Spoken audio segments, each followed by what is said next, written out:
சோத்திரம். தேவனுடைய ஆலயத்திலே உங்களை எல்லாரையும் பார்ப்பதில் சந்தோஷம். கர்த்தர் உங்களை ஆசீர்வதிப்பாராக.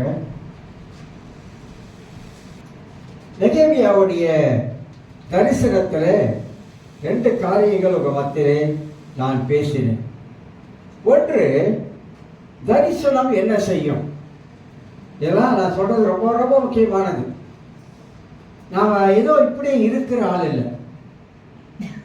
ஆண்டவர் நமக்கு என்ன கொடுத்திருக்கிறாரு, நம்ம யாரா இருக்கிறோம் என்பதை நம்ம அறிந்து கொள்ளணும். காலத்துல ஒரு பாட்டு படித்தோம், உன்னை அறிந்தான் நீ உன்னை அறியணும், உன்னை நீ அறியணும். உண்மை, இது ஒரு தத்துவம் தான். ஆனால் பைபிள் அது சத்தியம். உன்னை நீ முதல்ல அதை அறியணும். உன் வாழ்க்கையை குறித்து நீ அறிந்து கொள்ளணும்.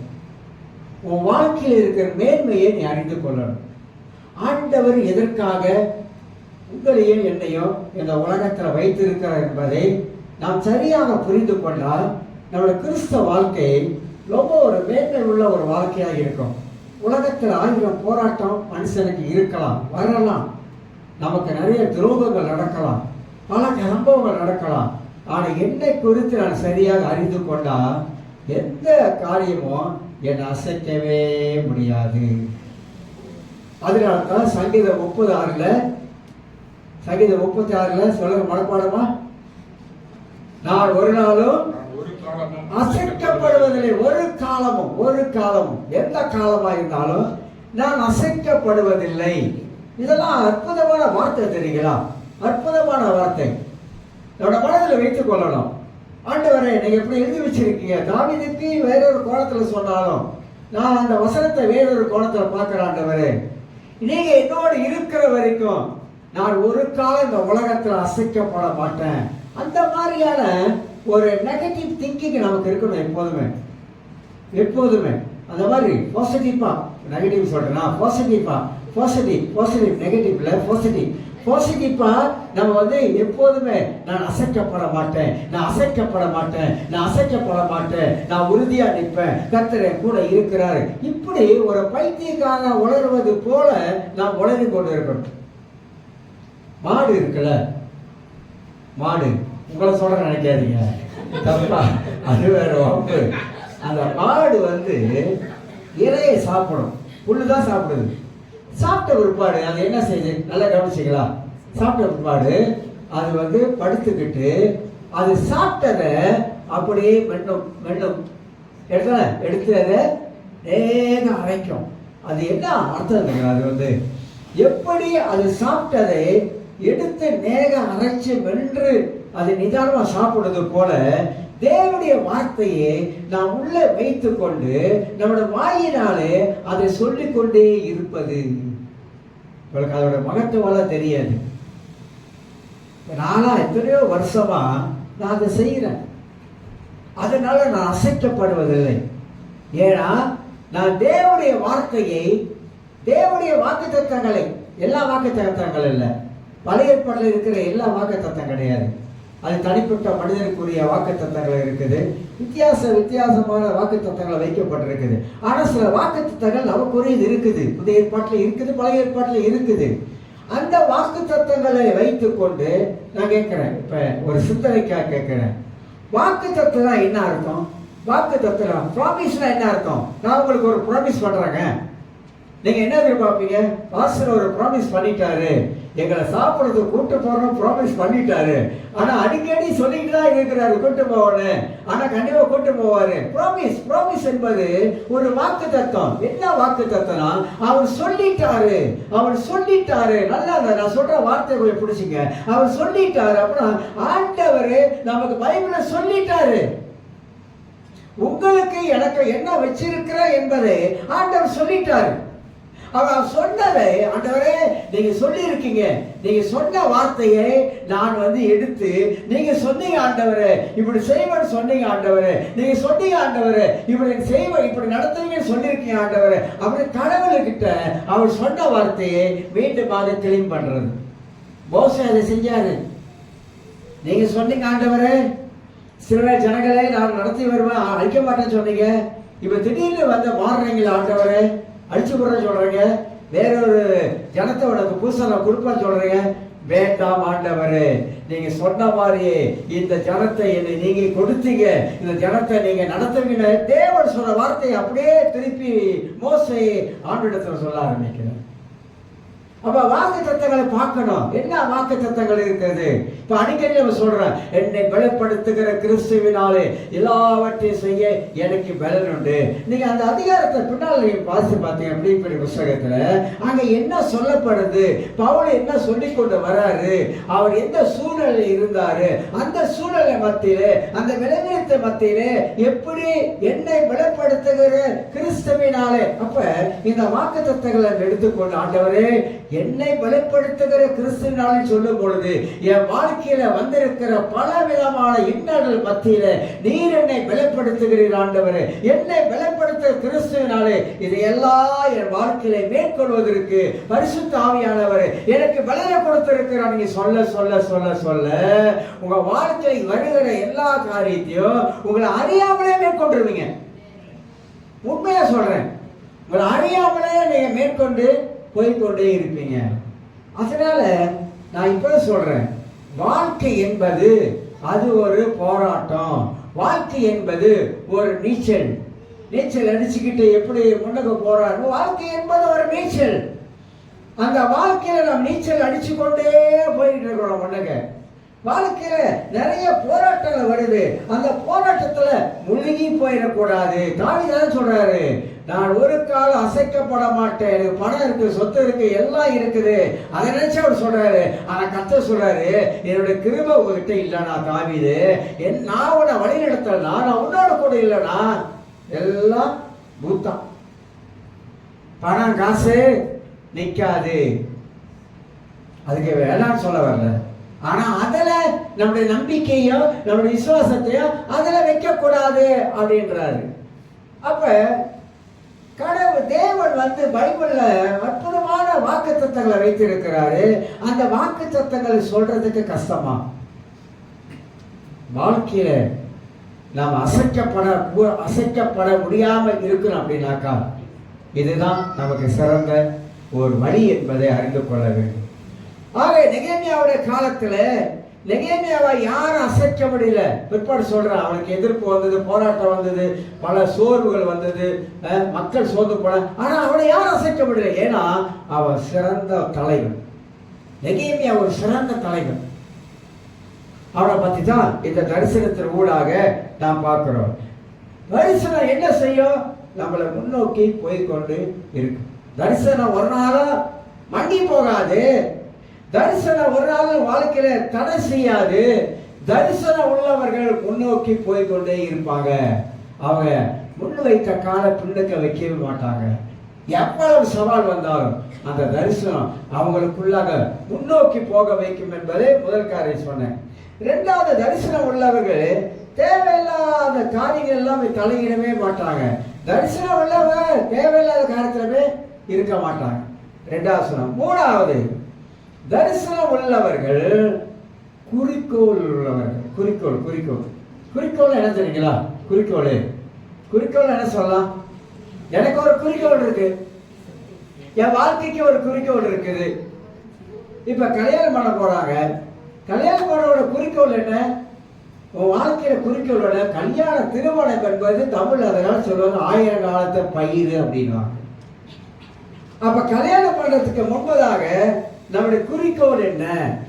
நான் திருமணம் பண்ணி எப்படி இருப்பேன், நான் திருமணம் பண்ணுகிற ஆள் எப்படி இருக்கணும், நான் டிசைட் பண்றேன். நான் திருமணம் பண்ண போகிற என்னுடைய கணவர் எப்படி இருக்கணும், எப்படி ஒரு ஆவிக்குரிய வாழ்க்கையில அவர் எப்படி வளர்ந்தவரா இருக்கணும், இதெல்லாம் என்னோட குறிக்கோள், என் உள்ளத்துல இருக்கிற ஒரு குறிக்கோள். கல்யாணம் பண்ணுங்க வேணாம்னு சொல்ல, அது அவங்கவுங்க விருப்பத்தை பொறுத்தது. ஆனா இந்த கல்யாணம் என்பது நம்மளோட வாழ்க்கையில வருகிற ஒரு குறிக்கோள். அந்த குறிக்கோளோடு கூட நம்ம எல்லாத்தையும் செயல்படுகிறோம். குறிக்கோள் தவறிச்சுன்னா என்ன ஆகும்? அம்பை எடுக்கிறவன் ஒரு மானை பார்த்து அல்லது ஏதாவது ஒரு மிருகத்தை பார்த்து அவன் சரியா குத்துவதற்கு பதிலாக அந்த குறி தவறிச்சுன்னா அதுதான் வாழ்க்கை என்பது, மனித வாழ்க்கை என்பது சரியா நிதானிச்சு வாழ்றது. மனித வாழ்க்கை என்பது சரியாக யோசித்து வாழ்றது. சரிங்களா? அந்த அவளை ஒன்று அங்கிட்டு கொண்டு போயிருங்க. எல்லாரும் அங்கே பார்க்குறீங்க, சிரிக்கிறீங்க. சரி, நல்லது. பிரசவம் பண்ண முடியாது என்னால், டிஸ்டர்ப் ஆயிடும் எனக்கு. நான் ஏற்கனவே சொல்லியிருக்கேன். என்ன சொன்னேன்? குறிக்கோள். குறிக்கோள். ஒரு அம்பு எடுத்து குத்துறவங்க கரெக்டாக குத்திடணும். அதான் குறிக்கோளோட குறிக்கோள். அவன் என்ன குறிக்கோளோடு வருகிறான்? அந்த மானை நான் அம்புனால குத்திடும்.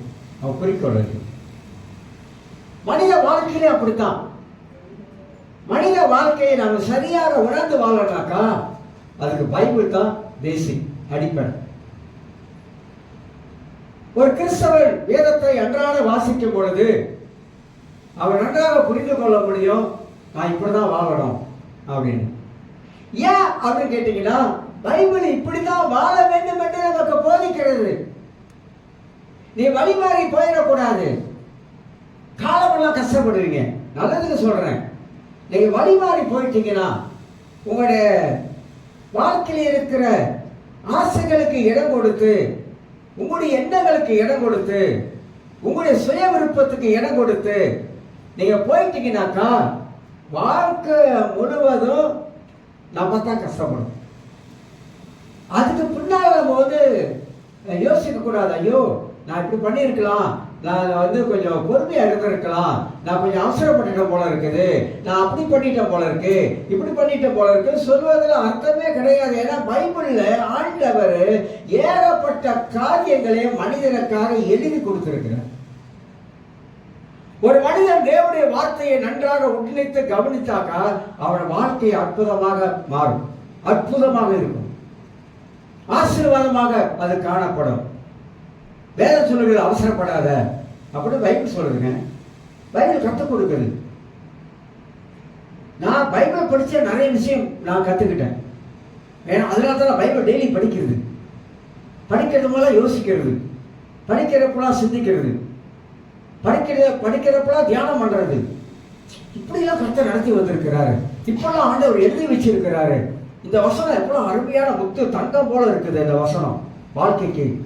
அப்ப அந்த வாழ்க்கைக்கு தகுந்த மாதிரி வசனத்தை வாழ்க்கையில கொண்டு வந்துட்டோமாக்கா வாழ்க்கை எப்படி இருக்கும், வாழ்க்கை எப்படி அமைச்சு கொள்ளலாம், எப்படி வாழ்க்கை ஆசீர்வாதமா இருக்கும், எப்படி வாழ்க்கையில முன்னுக்கு போகலாம், எப்படி முன்னேறி போகலாம், இந்த உலகத்துல நானும் ஒரு மனிதனாக மற்றவங்களுக்கு முன்பதாக எப்படி வாழலாம், எப்படி வாழ்ந்து காட்டலாம்.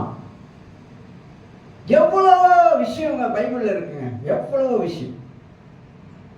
நம்மளை நாமளே பரிசோதிக்கிறது, நம்மளை அலசி பார்க்கிறது. தாவீது அதான் செய்யறாரு. 139 சங்கீதம் அடிக்கடி சொல்லுவேன், 23, 24 தேவனை என்னை ஆராய்ந்து அறிந்து கொள்ளும். ஒரு பக்தி உள்ள ஒரு கிறிஸ்தவன் தன்னை ஒவ்வொரு நாள் தேவ சமூகத்தில் வரும்போதெல்லாம் அவங்க அலசி ஆராய்ந்து பார்த்துக்குவாங்க. எந்த இடத்துல மிஸ்டேக் பண்ற ஆண்டவரே, எந்த இடத்துல தவறு செய்யற ஆண்டவரே, நான் போகிற பாதை சரியா இருக்க ஆண்டவரே என்பதை அவங்களை தற்பரிசோதனை செய்து கொள்வாங்க. ஒரு அருமையான எழுத்தாளர்கள் நம்மளை எப்படி நாமளே பரிசோதனை பண்ணி கொள்ளணும் ஒரு புக் எழுதியிருக்காரு, பெரிய புக்கு. கிறிஸ்தவர்கள் புக்கு படிக்கணும். நான் உங்களுக்கு சொல்லிக் கொடுக்கிறேன்.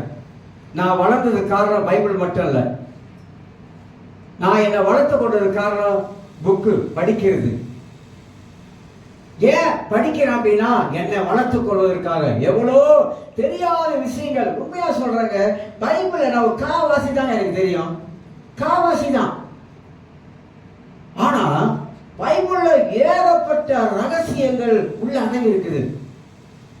நான் கத்துக்கிட்டது காவாசி, அவ்வளவுதான். ஆனா எவ்வளோ காரியங்களை கர்த்தர் பைபிளுக்குள்ள வச்சிருக்கிறார். நமக்கு அந்த ஆர்வம் இருந்தா, நமக்கு அந்த வாஞ்சை இருந்தா, கற்றுக்கொள்ளக்கூடிய ஆர்வம் வாஞ்சை இருந்தா, இல்ல ஆண்டவரே என்ன குறிக்கோள், நான் இப்படிதான் இருக்கணும் ஆண்டவரே, நான் இப்படிதான் இருக்க போறேன் ஆண்டவரே, யார் என்ன சொன்னாலும் ஆண்டவரே, உங்களுடைய வார்த்தைக்கு நான் கீழ்ப்படுகிறேன் ஆண்டவரே, நான் இப்படிதான் என் வாழ்க்கையில இருக்க போறேன்னு சொல்லி அந்த குறிக்கோள் நமக்குள்ள வந்துருச்சுன்னா உங்களை யாரும் அசைக்கவே முடியாது, அசைக்க முடியாது. அப்படிப்பட்ட ஒரு சிறந்த கிறிஸ்தவ வாழ்க்கையை நீங்கள் வாழ முடியும், நானும் வாழ முடியும். அப்ப ஆண்டவருடைய ஆவியானவர் எதுக்கு நமக்கு தந்தாரு? ஏன் பரிசுத்த ஆவியை பெற்று இருக்கிறோம்? நமக்கு எவ்வளவு கைட்லைன் இருக்கு தெரியுங்களா? எவ்வளவு ஆண்டவர் நம்ம கைட் பண்றாரு தெரியுங்களா? எப்படிலாம் பாதுகாக்கிறாரு தெரியுங்களா? எப்படிலாம் நடத்தி வர்றாரு தெரியுங்களா? எப்படிலாம் கர்த்தர் பேசுறாரு தெரியுங்களா? எப்படிலாம் கர்த்தர் உணர்த்துறாரு தெரியுங்களா? பல விதங்கள்ல நம்மளை பாதுகாத்து நமக்கு உணர்த்தி நம்மளை சரியான பாதையில கொண்டு போகிறார் ஆவியானவர். அப்ப நம்ம தான் மிஸ்டேக் பண்ணிடுறோம். நம்ம தான் சில வேலைகளில தேவனுடைய வழியை விட்டு வழிகளுக்கு போயிடுறோம். ஏன்னா இந்த உலகம் அப்படி இருக்குது. இந்த உலகம் அப்படி இருக்கிறதுனால உலகத்துல பல காரியங்கள் இன்னைக்கு நடந்து கொண்டிருக்குது. பல காரியம் நடக்குது. மனிதர்கள் பலவிதமா மாறி போயிட்டாங்க. கிறிஸ்தவர்கள் மாறி போயிட்டாங்க. உலகத்தில் இருக்கிறவங்க அதை விட மோசமா ஆயிட்டாங்க. அப்ப நான் வாழுகிற இந்த உலகத்துல ஆண்டவர் உங்களை என்னை வச்சிருக்காருனாக்கா எதுக்கு வச்சிருக்காருனா இயேசுவை மகிமைப்படுத்த, அவரை நாம் எப்போதும் உயர்த்துவதற்காக.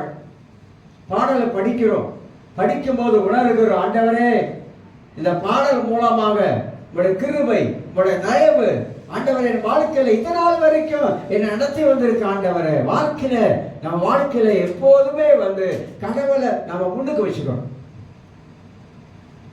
நம்ம வாழ்க்கையில ஒரு கமிட்மெண்ட் இருக்கணும். இல்ல நம்ம வாழ்க்கையில தேவனுக்கு அர்ப்பணிக்கிற ஒரு காரியம் இருக்கணும். கடவுளுக்கு அர்ப்பணிச்சு வாழ்றவோட வாழ்க்கையில வித்தியாசம். சில வேலைகளை ஏனோ தானமா நம்ம வாழ ஆரம்பிப்போம். வேலைக்கு போறோம், சம்பாதிக்கிறோம், சம்பளம் வருது கையில, சாப்பிட்றோம், படுக்கிறோம், தூங்குறோம், எந்திரிக்கிறோம், வேலைக்கு போறோம், வரோம், படுக்கிறோம், தூங்குறோம், எந்திரிக்கிறோம், வேலைக்கு போறோம். அவ்வளவுதான். இப்படிதான் நம்முடைய காலங்கள்ல போது ஓடிக்கிட்டு இருக்குது. ஆனா வாழ்க்கையில நமக்கு என்ன குறிக்கோள் இருக்குது? அதனால நம்முடைய ஆண்டவருக்கு டெடிகேட் பண்ணி இருக்கிறோமா? நம்மளை ஆண்டவருக்கு அர்ப்பணிச்சிருக்கிறோமா? நீங்க அர்ப்பணிச்சு பாருங்க, தீர்மானம் பண்ணுங்க. இந்த 2026 ஆண்டவரே நான் எழுந்து காலையில பசியாரி விட்டு ஆண்டவரே பைபிளை எடுத்து நிச்சயமாக நான் ஒரு நாளைக்கு ஒரு அதிகாரத்தை வாசிப்பேன் ஒரு தீர்மானம் பண்ணுங்க. சாத்தான் விட மாட்டான். பண்ணாத, வேண்டாம், நீ பண்ணிட்டினா நீ பைபிளை படிப்ப, நீ பைபிளை படிச்சுட்டுனா உன் கண்ணு திறந்துடும், உன் கண்ணு திறந்துட்டுனா உன் வாழ்க்கை சரியாயிரும். உன் வாழ்க்கை சரியாயிடுச்சுனாக்கா என்னை விட்டுட்டு நீ கடலோடு சேர்ந்து இணைஞ்சு போயிடுவ. அதனால பைபிளை தொடாத, வேண்டாம், படிக்காத. நீ படிச்சினா நான் உனக்கு கொட்டாவியை கெட்டாவியை சேர்த்து அனுப்புவேன். அதனால பைபிளை படிக்க விட மாட்டான். கெட்டிக்காரன் யாரு? பிசாசு ஒரு கெட்டிக்காரன், பொய்காரன், ஏமாத்துக்காரன், வஞ்சனை உள்ளவன். அவனுக்கு பல பேர் இருக்குது. அதனால்தான் பைபிளை தொட விட மாட்டான். ஐயோ, ஒன்லைன்ல பிரேயரா? என்னத்த ஒன்லைன்ல பிரேயர்ல உட்காந்துக்கிட்டு என்னத்துக்கு சோத்திரம் சோத்திரம், அதுவும் எல்லாருடைய போட்டோவும் அப்படியே ஒண்ணுமே இருக்காது. என்ன தவிர நான் ஒண்டிதான் சோத்திரம் சோத்திரம் உட்காந்துருப்பேன். எல்லாம் துத்தோப்பலாம். என்ன பண்றாங்க ஏது பண்றாங்க ஒண்ணுமே நமக்கு விளங்காது. நம்ம ஏதோ செலுத்திட்டு பேசுற மாதிரி பேசிட்டு போக வேண்டியதான். ஆனா எல்லாரும் இருக்கிறாங்க அங்க. அதையே நம்ம என்ன செய்ய விட மாட்டோம். வாரத்துல ஒரு நாள், வாரத்துல ஒரே நாள். வேலை விட்டு லேட்டா வருங்க, எனக்கு தெரியும், அதெல்லாம் அண்டர்ஸ்டாண்ட் பண்ணிக்கலாம். ஆனா என்ன சொல்றேன், நம்மளை எப்படியெல்லாம் ஒதுக்கி கொண்டு போறான் பாத்தீங்களா? எப்படியெல்லாம் நம்மளை தள்ளி கொண்டு போறான் பாத்தீங்களா? கடைசியா நம்மளை ஆவியில எம்டி ஆக்கிறோம். நம்ம ஜீரோவா நிக்கிறோம் தெரியுமா? ஆவியில நிறவு இல்லை, ஆவியில அனல் இல்லை, ஆவியில குளிர்ந்து போகக்கூடிய நிலைமை எது உண்டாகுதுன்னா ஒரு மனிதனுக்கு திரும்பி சொல்லுகிற ஏற்கனவே சொல்லியிருக்க, ஒரு கிறிஸ்தவனுக்கு மிக மிக அவசியமான காரியம் ரெண்டு காரியம். அந்த 2 காரியம் தான் அவன் வாழ்க்கையில மேல கொண்டு போகும். அந்த 2 காரியம் தான் அவன் வாழ்க்கையில அனலை உண்டாக்கும். அந்த 2 காரியம் தான் கர்த்தர் அவனோட பேசுகிற காரியம். அந்த 2 காரியம் தான் அவன் அசைக்க முடியாம நிற்கிறது. ஒரு ஜெபமும் பைபிள். அசைக்க முடியாது. ஜெபம் ஜெபம் பண்றீங்க, சோத்திரம் சோத்திரம் சோத்திரம் மணியாச்சா, சோத்திரம் சோத்திரம் சோத்திரம் சோத்திரம் மணியாச்சா, மணி அங்கே தான் நிக்குது. சோத்திரம் சோத்திரம் சோத்திரம், ரொம்ப நேரம் ஜெபம் பண்ண மாதிரி இருக்கு. ஆமா, ரொம்ப நேரம் ஜெபம் பண்ண மாதிரி இருக்கு. ஏன்னா ஜெபம் பண்ண 10 நிமிஷம் தான், ஆனா உங்களுக்கு ரொம்ப நேரம் ஜெபம் பண்ண மாதிரி இருக்கணும். சும்மா ரொம்ப நேரம் அப்படியே பார்த்துக்கிறது அது ஏன் இல்லை. ஒரு பாப்பா வந்து கேட்டுச்சு, ஃபாஸ்டிங் வந்து காலையில் பச்சையாக்கி போட்டு மத்தியானம் சாப்பிட்டு போட்டு அப்புறம் 3 மணிலேருந்து ஆகிட்டு சாயந்தரம் வரைக்கும் ஃபாஸ்டிங் கிடைச்சி. நான் உட்கார வச்சு சொன்னேன், அது ஃபாஸ்டிங் கிடையாது.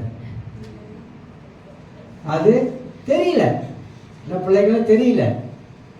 நிறைய பேர் நினைக்கிறாங்க ஃபாஸ்டிங் நினைச்சாக்கா காலையில் வந்து கோல் குடிச்சிட்டு போகலாமே, இல்லை மயில 2 அடிச்சுட்டு போகலாமே, இல்லை ஓலக்ஸ் கலை குடிச்சிட்டு போகலாமே அப்படின்னு நினைக்கிறாங்க. அது தப்பு. தெரியுமா உங்களுக்கு? அப்படியே நினைக்கிறாங்க. மத்தியானம் மட்டும் சாப்பிட்டுக்குவோம், சாயந்தரம் சாப்பிட வேணாம். அது ஒரு பாசிங்க. எங்க பைபிளில் எழுதியிருக்குன்னு நான் கேட்குறேன். எங்க எழுதியிருக்கு பைபிளில்? நான் சொன்னேன், ஃபாஸ்டிங் என்பது பச்சை தண்ணி, சாப்பாடு இல்லை, பச்சை தண்ணி. பச்சை தண்ணியில் இருக்கிறது. சாயந்தரம் ப்ரே பண்ணிட்டு போட்டு மங்கள சோத்தா கொட்டி நான் பார்த்துருக்கேன். ஒருத்தர் பாஸ்டிங் முடிக்கிறாரா, எப்படி முடிக்கிறாரு பாஸ்டிங்க? இறைச்சி, கோழி இறைச்சியை வச்சு பசி எடுத்துன்னு பாருங்க. அப்படி எடுக்கிறப்ப அவன் என்ன வைக்கிறான், சோத்தை அள்ளி போட்டு இறைச்சியை வச்சு வெட்டி தள்ளுது. அது பாஸ்டிங்க? அது பாஸ்டிங்கான்னு கேட்குறேன். அது பாஸ்டிங் இல்லைங்க. ஃபாஸ்டிங் என்பது ராத்திரியில் ஜெபித்து முடித்த பிற்பாடு ஒரு தோசையோட பண்ணிக்கணும். புரியுமா? 2 வாழைப்பழத்தோட பண்ணிக்கணும். அதான் ஃபாஸ்டிங். நிறைய பேர் வந்து தானியல் ஃபாஸ்டிங்கா தொடராங்க. தானியல் ஃபாஸ்டிங், அப்புறம் சைவர் மரக்கறி, எல்லாம் மரக்கறி, அது ஃபாஸ்டிங்கா. இது யார் கற்றுக் கொடுத்தான்னு தெரியல. யார் கற்றுக்கோ? இயேசு சொன்னாரு, நீ தேவனை சந்திக்கணும்னா ஒரு அறை வீட்டுக்குள்ள பிரவேசித்து கதவை போட்டுக்கிட்டு அந்த இடத்துல இருக்கிற பிதாவை நோக்கி ஜெபம் பண்ணு. ஃபாஸ்டிங் காலத்துல அதிகமா ஜெபிக்கணும், பைபிளை வாசிக்கணும். இந்த 2 காரியம் வாழ்க்கையில விட்டாம இருந்துச்சுன்னா எந்த சடப்பைய சனிய சாத்தான உங்களை அசைக்கவே முடியாது. உண்மையை சொல்றேன், வாழ்க்கையின் அனுபவத்தில் சொல்றேன். ஏன்னா நம்மளுடைய குறிக்கோள், நம்ம வாழ்க்கையில இருக்கிற குறிக்கோளை மாத்துங்க. உங்க வாழ்க்கையின் குறிக்கோளை மாத்துங்க. இப்ப ஜாலியிலோ ஜும்கானாலும் இருக்கும், ஆனா கொஞ்ச நாளா பிற்பாடு அந்த ஜாலியிலோ ஜும்கானா போய் வேற மாதிரி ஆகும். வாழ்க்கையில அந்த தரிசனத்தின் பார்வை சரியா இருக்கணும். உங்களை யாரும் அசைக்க, நீங்க ஆவிக்குரிய வாழ்க்கையில வளர வளர வளர வளரதான், உங்களுடைய ஆன்மீக வாழ்க்கை வளர வளரதான் உங்களுடைய மாசத்துக்கு அடுத்த காரியத்துல உங்களை விட்டு போய்கிட்டே இருக்கும். உங்க உலகத்துல இருக்கிற காரியத்துல விட்டுடுவீங்க, நீங்களே ஆச்சரியப்படுவீங்க. ஏன்னா உங்க ஆன்மீகம் வளரும் பொழுது, ஸ்பிரிச்சுவல் லைஃப் வந்து க்ரோத் பண்ணும் பொழுது நீங்க மற்றதெல்லாம் ஒரு தானாவே விட்டுருவீங்க. உங்களுக்கே பிடிக்காதுங்க, இது வேண்டாம் அது வேண்டாம் அப்படின்னு எல்லாத்தையும் விட்டுருவீங்க. ஏன்னா நீங்க வந்து ஸ்பிரிச்சுவல் growth வந்துருச்சுன்னா நீங்க ஒரு ஆவிக்குரிய வாழ்க்கையில முதிர்ச்சி அடைகிறீங்கன்னு அர்த்தம். ஆவிக்குரிய வாழ்க்கையில முன்னேறீங்கன்னு அர்த்தம். ஆவிக்குரிய வாழ்க்கையில செழிப்பா வர்றீங்கன்னு அர்த்தம். எல்லா ரீதியிலும் நம்முடைய வாழ்க்கையில ஒரு பெரிய மாற்றங்களை ஆவியானவர் உண்டு பண்ணுவார். அப்பதான் ஆவியானவர் உங்களோடு கூட ஒரு இடைப்படக்கூடிய ஒரு சந்திப்பு உங்க வாழ்க்கையில ஏற்பட ஆரம்பிக்கும். நீங்க பிரகாசிக்க ஆரம்பிப்பீங்க. தேவையில்லாத காரியத்துல வந்து தலையிட மாட்டீங்க, தேவையில்லாத காரியத்துல ஒதுங்கிடுவீங்க.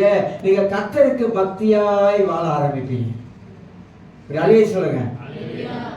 வாழ்க்கை என்பது இதுதான். அந்த குறிக்கோளோட நீங்க இந்த உலகத்துல நீங்க வாழ பழகிட்டீங்கன்னாக்கா, கர்த்தர் உங்களோடு கூட இருந்தாரா உங்களை யாரும் அசைக்க முடியாது என்பதை நீங்க அறிந்து கொள்ள வேண்டும். அப்ப குறிக்கோள்னா நமக்கு என்ன, அந்த தரிசனம் உள்ளவங்க குறிக்கோள் உள்ளவங்களா இருப்பாங்க.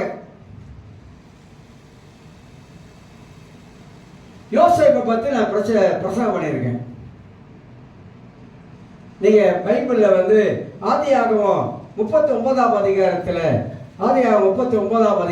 2ஆம் வசனத்தை நான் உங்களுக்கு வாசிக்கிறேன். அந்த அசைக்க முடியாது என்ற காரியத்துல ஒவ்வொரு மனிதனுக்குள்ளாக தேவன் தரிசனத்தை வச்சிருக்கிறாரு. அந்த தரிசனமாகப்பட்டது உங்க வாழ்க்கையில என்னென்ன காரியம் செய்யும் என்பதை நீங்க சரியாக நீங்க அறிந்து கொண்டா உங்களுக்கு பிரயோஜனமாக காணப்படும். ஆதியாகமம் 39ஆம் அதிகாரத்தில் 2ஆம் வசனத்தை நான் உங்களுக்கு வாசித்து காட்டுகிறேன். 39. கர்த்தர் யோசேப்போடு இருந்தார். அதான் முக்கியம். கர்த்தர் யோசேப்போடு இருந்தாரு. இப்ப அப்படியே திருப்பி நான் உங்ககிட்ட கேட்கிறேன், கர்த்தர் யோசேப்போட ஆண்டவர் இருந்தாரு, அவர் காரிய சித்தி உள்ளவனானான் அப்படின்னு போட்டிருக்கு. அப்படிதானே? புத்தி கூர்மை, காரிய சித்தி உள்ள புத்தி கூர்மை. யாரோடலாம் இயேசு இருக்கிறாரோ, யாருக்குள்ளலாம் ஆவியானவர் அந்த அளவுக்கு வாசம் பண்ணுகிறாரோ அவங்களை அசைக்க முடியாது யாரும். அப்ப நம்ம கேட்கணும், கர்த்தர் என் கூட இருக்கிறாரா? கர்த்தர் என் கூட இருக்கிறதுக்கு என்ன அடையாளம்?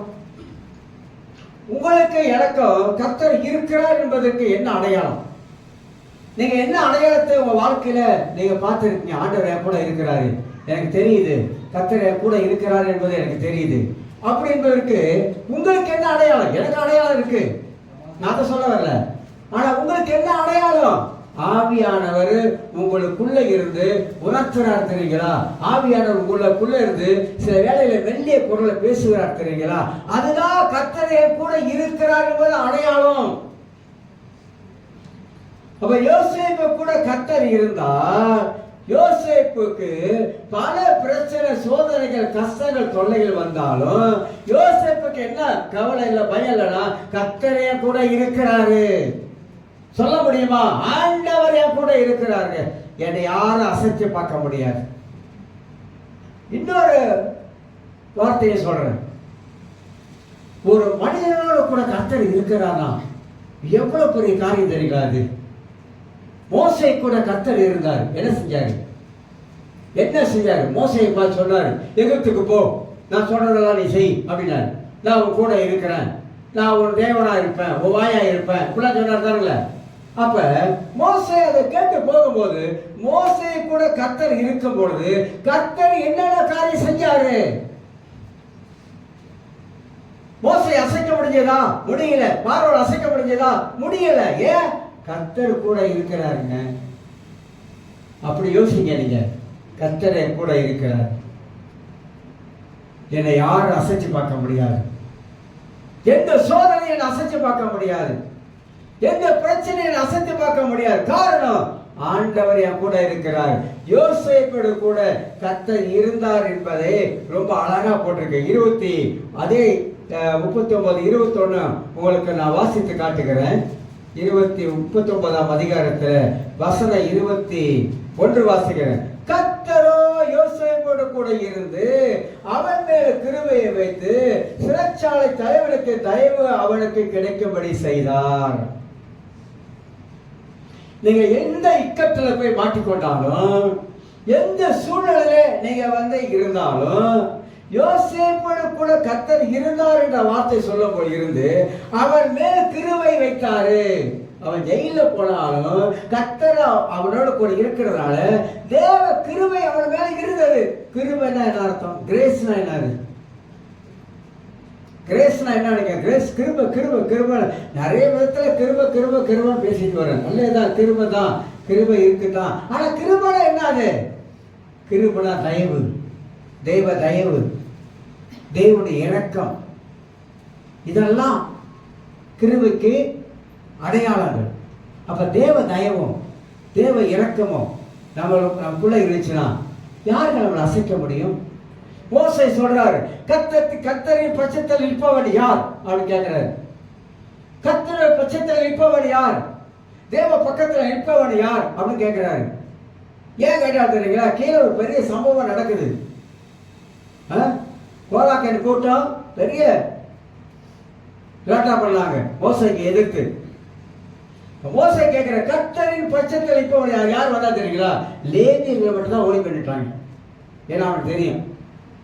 அப்ப கர்த்தர் பட்சத்தில் இருந்தா நமக்கு விரோதியை எழுப்புகிறவன் யார், யாரும் எழுப்ப முடியாது. எழுப்பினாலும் கர்த்தரை பார்த்துக்குவேன். இப்ப பைபிள்ல இவ்வளோ வார்த்தைகளை சொல்லும் பொழுது நம்ம என்ன செய்யறது தெரியுங்களா, படிச்சுட்டு யோசிக்க மாட்டோம். யோசேப்பு கூட கர்த்தர் இருந்ததுனால தானே அவனை எல்லா இக்கட்டுக்கும் கர்த்தர் அவனை தப்பு வைத்தாரு. அதே ஆண்டவர் தான் இன்னைக்கு இருக்காரு. சொல்லுங்க, அதே ஆண்டவர் தானே. பழைய ஏற்பாட்டில் இருந்த ஆண்டவர் தான் இன்னைக்கு இருக்கிறாரு. புதிய ஏற்பாட்டில் இருந்த ஆண்டவர் தான் இன்னைக்கு இருக்கிறாரு. யோசிக்கிறீங்க, பழைய ஏற்பாட்டில் வேற ஆண்டவரா, புதிய ஏற்பாட்டில் வேற. சேனைகளின் கர்த்தர், பழைய ஏற்பாட்டில் கர்த்தராகிய தூதன், இப்படிலாம் நிறைய வார்த்தை வர படிச்சிருக்கீங்களா. கர்த்தருடைய தூதன், கர்த்தருடைய தூதனானவர். தேவ தூதனுக்கு எப்போதுமே அவன் என்ற பேர் தான் வரும். அவன் தெரியுங்களா.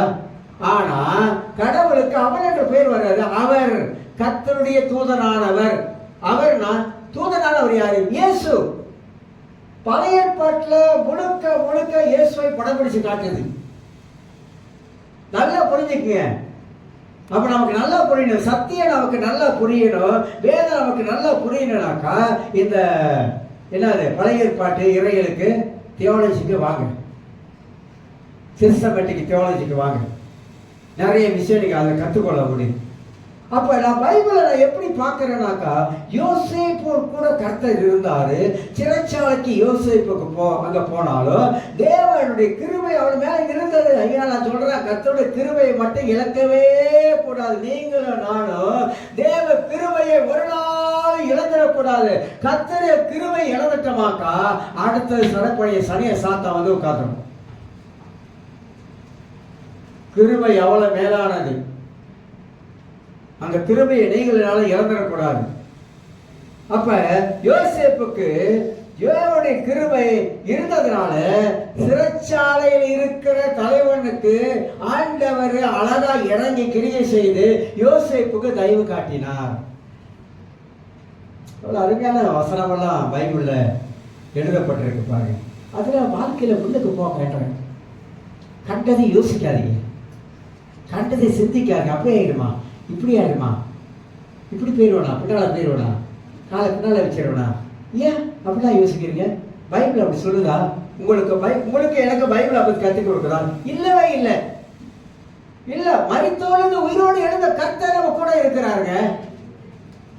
மத்தேயு 18:20 இதோ உலகத்தின் முடிய போறிய சகல நாட்களும் நான் உங்களோட கூட இருக்கிறேன், நான் உங்களை விட்டு கொஞ்ச நாள் போயிடுவேன் அப்படி நான் சொல்றாரு. முடிவு பரியந்தம் சாகர வரைக்கும் உங்களோட கூட இருக்கிறேன், உங்களுக்குள்ள இருக்கிறேன், அப்படிதாங்க வார்த்தை சொல்லுது. அப்ப இதைத்தான் நம்ம அறிந்து கொள்ள வேண்டும். என்னோட குறிக்கோள் என்ன அப்படின்னாக்கா, நான் ஒரு குறிக்கோள் உள்ள கிறிஸ்தவராக வாழுகிற கர்த்தர் என்னோடு கூட இருக்கிறார் என்பதை நீங்களும் நானும் நன்றாக உணர்ந்து கொள்ளணும். எல்லா சூழ்நிலையும் ஆண்டவர் இருக்கிறாரு, ஆண்டவர் பார்த்துக்குவாரு, ஆண்டவர் நடத்துவாரு, நிச்சயமா தப்பு வைப்பாரு. சாத்ரா மேசாக் என்ப அவங்க வந்து கொண்டு போய் நமக்கு எல்லாருக்கும் தெரிய சம்பவம். ஆனா சம்பவத்தை பத்தி என்ன யோசிக்கிறோம், என்ன சிந்திக்கிறோம்? அந்த அரசன் ராஜா ஒரு டெலிஸ்கோப் அந்த காலத்துல அதை நெருப்புக்குள்ள எரியிற அந்த இதை வந்து அப்படி பார்ப்பாங்க ராஜாக்கு. நான் சில வேளைகளில் என்னால் நான் சிந்திக்க பைபிளை எடுத்து யோசித்து தியானம் பண்ணி எப்படா இந்த அக்கறை சூளைக்குள்ளாக இருக்கிறதை கர்த்தர் 4வது ஒருத்தராக வந்து கர்த்தர் உலாவி அவங்க முடி கூட பொசுங்க. அது கயிறு அங்கே இருக்குது, அது பாபிலோன் கயிறுனவன். அப்ப அந்த அளவுக்கு தேவன் அவங்களோட கூட இருக்கிறார்னா அவனை அசைக்க முடிஞ்சதா? அவன் விசுவாசத்தை அசைக்க முடிஞ்சதா? நீ வச்சிருக்கிற பொருட்சிலையை ஒரு நாள் தலை வழங்க மாட்டேன், அசைக்க முடியுதா? அவங்கள யூதர்களை அசைக்க முடியுதா? இஸ்ரவேலே கேள், ஒரு தேவனாக கர்த்தர் ஒருவரே கர்த்தர். அவன் வச்சிருக்கான் பாருங்க வைராக்கியம், பயங்கரமான வைராக்கியம். ஒரு தேவனாக கர்த்தர், ஒருத்தராக கர்த்தர், வேற கர்த்தர் இல்லை, கடவுள் இல்லை, அசைக்க முடியாதவங்க யூதர்கள்.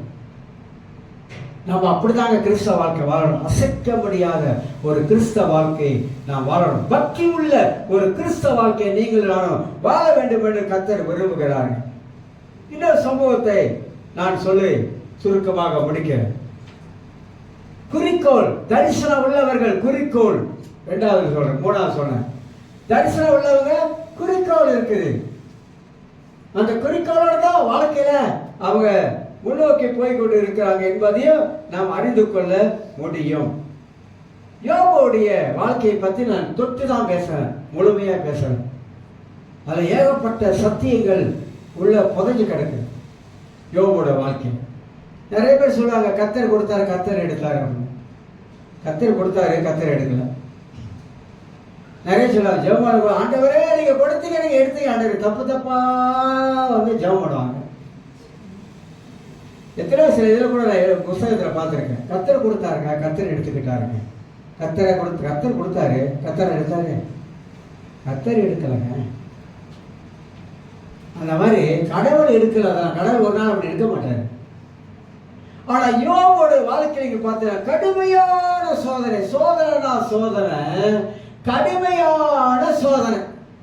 நான் நினைக்கிறேன் அதுக்கு மிஞ்சின ஒரு சோதனை இல்லைன்னு நினைக்கிறேன். எனக்கு தெரிஞ்சது அதுக்கு மிஞ்சின ஒரு சோதனை இருக்காது. ஏன் கடுமையான சோதனை? 10 பிள்ளைங்களும் கிறிஸ்துல போயிட்டாங்க.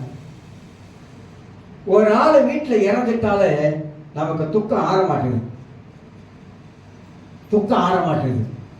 என் வேலையை நினைச்சு அழுவோம். நானும் எங்க அம்மாவை நினைச்சு, இப்ப கூட எங்க அம்மாவை நினைச்சுக்கிட்டாக்கா கண் கலைஞர். இறந்து 10 வருஷம் ஆனாலும் நமக்கு வந்து நான் ஏன் எங்கள் அம்மா இறந்தப்போ ரொம்ப அழுதேன். ரொம்ப ஏன் அழுதேன்னா எங்கள் அம்மா கூட நான் இல்லை, எங்கள் அண்ணன் கூட தான் இருப்பாங்க. எங்கள் அம்மா, நான் ஊழியத்துக்கு வந்துட்டேன், அதனால் எங்கள் அம்மா கூட நான் ரொம்ப இல்லை. அதனால அதை என்னால் எடுத்துக்க முடியல. எங்கள் அம்மா கூட இல்லையே அப்படின்னு சொல்லிட்டு. ஸோ அந்த மாதிரி நம்ம வீட்டில் ஒரு ஆள் போனால் கூட நமக்கு துக்கம் ஆறாதுங்க. ஒரு வருஷம் போனால் கூட துக்கம் ஆறாதுங்க. நம் நினைவுல வந்து அந்த மாதிரி நினைவுகள் வந்து கொண்டிருக்கும் ஒரு ஆளுக்கு. ஆனா யோபோட வாழ்க்கையில 10 பிள்ளைகளும் போயிட்டாங்க. அவன் மனநிலவை எந்த அளவுக்கு பாதிக்கப்பட்டிருக்கும் யோசிச்சு பாருங்க. பைபிள்ல சில பேர் சொல்லுவாங்க யோபு வந்து அது கட்டுக்கதைக்கா அப்படின்வாங்க. அந்த கள்ள பதறக்காரன் சொல்லுவாங்க கட்டுக்கதை. பைபிள்ல கட்டுக்கதை எழுதி வச்சிருக்குது, சத்தியங்க. யோபு வாழ்ந்த காலத்தை பத்தியே போட்டிருக்குங்க. ஆனா அவன் கடுமையான பாடுகளுக்குள்ள போனவரால் எல்லாம் போயிடுச்சு. நான் சொல்லியிருக்கிறேன், நான் ஞாபகப்படுத்துறேன். பெரிய பணக்காரன், எல்லாம் அழிஞ்சிருச்சு, சொத்தெல்லாம் அழிஞ்சிருச்சு, பணமெல்லாம் போச்சு. கடைசியா அவனுக்கு சரீரத்துல வியாதி, காலெல்லாம் சரித்திரத்துல பின்னாடி பார்த்தீங்கன்னா காலெல்லாம் கருத்து போய் புழு வச்சிருச்சு. அவன் சொல்லுவானா புழு எடுத்து சாப்பிட்டுடுவான், காலை சாப்பிடு எடுத்து விடுவான். வீட்டில் இருக்க முடியல, வாழ உச்சந்திக்கு வந்துடுவான், கொட்டாங்கச்சி கையில் எடுத்துக்குவான். கொட்டாங்கச்சிலாம் ஒரு ரோடு மாதிரி இருக்காது, சொரண்டிட்டு இருப்பான். வாழ்ந்தவன் சரிந்து விழுந்தவன், எல்லாம் போயிடுச்சு. கொஞ்சம் யோசிச்சு பாருங்க, எல்லாம் போன நிலைமை எப்படி இருப்பான்? தூக்குப்படி செத்துறானுங்க. இந்த கோவிட் வந்த எத்தனை பேர் செத்தான் தெரியுங்களா? கிருஷ்ணாசில் நடிச்சு போனவன். இந்த ஹைவேல காஜா ஹைவேல போகும்போது அந்த பாலம் இருக்குல்ல, அந்த பாலத்தில் ஒரு தூக்குப்படி செத்தான் தெரியுமா உங்களுக்கு? எல்லாம் லாஸ் ஆயிடுச்சு அந்த நிலைமை மனிதனுக்கு. ஆனா யோபுக்கு அதை போட்டு பயங்கரமான சூழ்நிலை. மனைவி ஒரு பக்கம், எல்லாம் போச்சு. இப்ப தனித்தவனா நிக்கிறான். அவனை அசைக்க முடிஞ்சதா? சாத்தான் அசைச்சு பார்த்தான், என்னென்னவோ கொடுத்து பார்த்தான், துன்பத்தை கொடுத்து பார்த்தான், பிள்ளைகளை எடுத்து பார்த்தான், சொத்தை எடுத்து பார்த்தான், சரீரத்தில் வியாதியை கொடுத்து பார்த்தான். யோபு அசைக்க முடியலங்க. ஆச்சரியமா இல்ல? அந்த மாதிரி ஒரு மனுஷனை பூமியில பார்த்திருப்பான்னு கூட நமக்கு தெரியாது. அசைக்க முடியல. கர்த்தரிடத்தில் நல்லதை பெற்றனா தீமையை பெறக்கூடாதா? அப்படி பேசுறான், அப்படி பேசுறான். தாவி சொல்றான், நான் உபத்திரப்பட்டது நல்லது. யாரா சொல்லுவா? நான் உபத்திரப்பட்டது கூட நல்லது. சோத்திர ஆண்டவரே, சோத்திரம். நான் உபத்திரப்பட்டது, கஷ்டப்பட்டது எல்லாம் நன்றி ஆண்டவரே அப்படி சொல்லுவா? தாவி சொல்றான், நான் உபத்திரப்பட்டது நல்லது, அதனால உடைய புறமானங்களை கற்றுக்கொண்டேன். என்ன அழகான வார்த்தை! அதனால உபத்திரவத்தினால, கஷ்டத்தினால, பாடுகிறால உடைய புறமானங்கள் எழுதி கொடுத்த கட்டளைகள் எழுதி கொடுத்தீங்களே, அதை நான் கற்றுக்கொண்டேன். ஆச்சரியமான அற்புதமான வசனங்கள் எல்லாம் பைபிள் எழுதியிருக்கு. வாழ்க்கையில முன்னுக்கு போங்க, எதையும் யோசிக்காதீங்க. நீங்க ஒரு விசேஷத்தமானவர்கள். உங்களுக்குள்ளாக எனக்குள்ளாக விசேஷத்தமான பரிசுத்தாவை இருக்கிறார். நீங்களும் நானும் தேவ சாயல்ல படைக்கப்பட்டு தேவ ஆலயத்தில் வந்து தேவனுடைய சத்தியத்தை கேட்டு தேவனுடைய பிள்ளைகளாக உலகத்தில் வாழ்றோம். யாருக்கு இந்த உரிமை கிடையாது. கடவுளுடைய பிள்ளை என்ற உரிமை உலகத்தில் யாருக்கும் கிடையாது, கிறிஸ்தவர்களுக்கு தவிர. கிறிஸ்தவர்கள் மட்டும்தாங்க நாம எல்லாம் தேவனுடைய பிள்ளைகள், தேவனுக்கு சொந்தமானவர்கள் என்பதை குறித்து போதிக்கிறது. ஆண்டவருடைய அந்த வாக்குத்தத்தங்கள் அப்படி எழுதப்பட்டிருக்கு. குறிக்கோள், குறிக்கோள், வாழ்க்கையில குறிக்கோளோட வாருங்க. வலது பக்கம் இடது பக்கம் சாயாதீங்க. கர்த்தரை பாருங்க, ஆண்டவரை பாருங்க, இயேசுவை நோக்கி பாருங்க, வசனத்தை புரட்டி பாருங்க, பார்த்து வாக்குத்தத்தங்களை சொல்ல ஆரம்பிங்க. என் நாமத்தினால யோவான் 14:13 வாசிச்சு பார்த்தீங்கன்னா வாக்குத்தத்தம் கொடுக்கிறாரு. என் நாமத்தினாலே எதை கேட்டாலும் நான் செய்வேன்னு சொல்லியிருக்கேன் அப்படின்னு. ஆண்டவரே, என் நாமத்தினாலே எதை கேட்டாலும் நீங்க செய்வேன்னு சொல்லியிருக்கேன் ஆண்டவர். அதுக்குன்னு கண்டதையும் கேட்காதீங்க. நீங்க தான் ஆண்டவர் சொல்லியிருக்கீங்க, என் நாமத்துல எதை கேட்டாலும் அப்படின்னா சில பேர் தப்பா எடுத்துக்கிட்டாங்க. என் நாமத்தினால தேவ சித்தத்தின் அடிப்படையில எதை கேட்டாலும் கடவுளுடைய சித்தம் ஒன்று இருக்கணும். நீங்க கேட்கறதில்ல, எதை கேட்டாலும். இதுவரைக்கும் நாமத்தில் ஒன்று கேட்டதில்லை, இப்போது கேளுங்கள், உங்க சந்தோஷம் நிறைவாய் இருக்கும்படி பெற்றுக் கொள்வீர்கள் என்று விசுவாசிங்க. இதுவரைக்கும் கேட்கலையா? இப்ப கேளுங்க. நீங்க சொன்னீங்க, ஆண்டவரே இதுவரைக்கும் நான் கேட்கல ஆண்டவர், எதையுமே கேட்கல ஆண்டவர், இப்ப கேட்கிற ஆண்டவர் சொல்லி கடவுளுடைய சித்தத்துல கேட்டீங்கன்னா நிச்சயமா அவர் வார்த்தையின்படி அவர் உங்களுக்கு தருவாரு. உடனே சொல்லுங்க. புது வருஷத்துல முன்னுக்கு போங்க, பின்னால கால வைக்காதீங்க. இந்த பின்னால உள்ள சிந்தையை எடுத்துட்டு முன்னுக்கு பவுல் சொல்றாரு, பின்னானவைகளை மறந்துட்டேன், முன்னானவைகளை நோக்கி ஓடுகிறேன். ஓடுங்க, ஓடுங்க. பின்னால வயலை மறந்துட்டு பின்னால வயலே ஐயோ அப்படி ஆச்சா, ஐயோ 2020 இப்படி அதெல்லாம் தூக்கி குப்பையில போட்டுட்டு ஆண்டவர் இப்போது உங்களுக்கு புதிய காரியங்களை செய்யவிருக்கிறாரு. அந்த புதிய காரியங்களை மனதில் வைத்து முன்னோக்கி ஓட பாருங்க. குதிரை யுத்த நாளுக்காக ஆயத்தமாக்கப்படும். ஜெயமோ குதிரை பத்தி ரொம்ப நாளுக்கு உங்களுக்கு பிரசவம் பண்ணிருக்கேன். ரொம்ப காலத்துக்கு முன்னாடி இந்த குதிரையில் அவ்வளவு விசேஷம் இருக்குது. பைபிள் ஆண்டவர் ஒன்னோட எழுதி வச்சிருக்காருன்னா ஒவ்வொரு விசேஷமானது. கழுதை பற்றி போட்டிருக்கிறார், நாம் அங்கே போட்டிருக்கோம். நம்ம சேர்ச்சுக்கு ஒரு பையன் வருவான், இப்போதும் அவன் PhD படித்து முடிச்சு அவன் நான் சொல்லாருக்கு கழுதை பற்றி பிரசவம் இங்கே பண்ணிக்கிட்டு இருக்கிறேன். பெரிய நான் சொல்கிறான், பச என்னுடைய குறிக்கோள்லாம் ஈகல் தான். என் வாழ்க்கையில் முன்னுக்கு வர்றது ஈகல் 7 காரியம் இருக்கு பாச அப்படி அவன் சொல்றான். ஈகலை பத்தி வாழ்க்கையில லட்சியங்க, லட்சியம், வாழ்க்கை லட்சியம் முக்கியங்க. லட்சியத்தோடு வாழுங்க. லட்சியம் தெரியும் என்ன தெரியுங்களா? லட்சியம், லட்சியம் ஒன்னு அடைவதற்கு, ஒன்னு அடைய போறேன், அது என் லட்சியம். அந்த லட்சியத்தோட வாழ்க்கையை நீங்க ஆரம்பிங்க. நான் சொல்ல கிறிஸ்தவர்கள் எவ்வளவோ மேன்மையானவங்க, மேல இருக்க வேண்டியவங்க. நீங்கள் கூடி குறுகி போய் இருக்க வேண்டிய அவசியம் இல்லை. மொபைல் சொல்லணும், ஐயோ நான் பாவி, நான் பாவி. எத்தனை வருஷத்துக்கு நீ பாவியா இருக்க போற? 30 வருஷமா? ஐயோ நான் பாவி, கிருபையாக இறங்க ஆண்டவரே, ஆண்டவரே நான் பாவி, கிருபையாக இறங்க. யார் உங்களுக்கு சொல்லிக் கொடுத்தா? உங்களுக்கு யார் சொல்லிக் கொடுத்தா?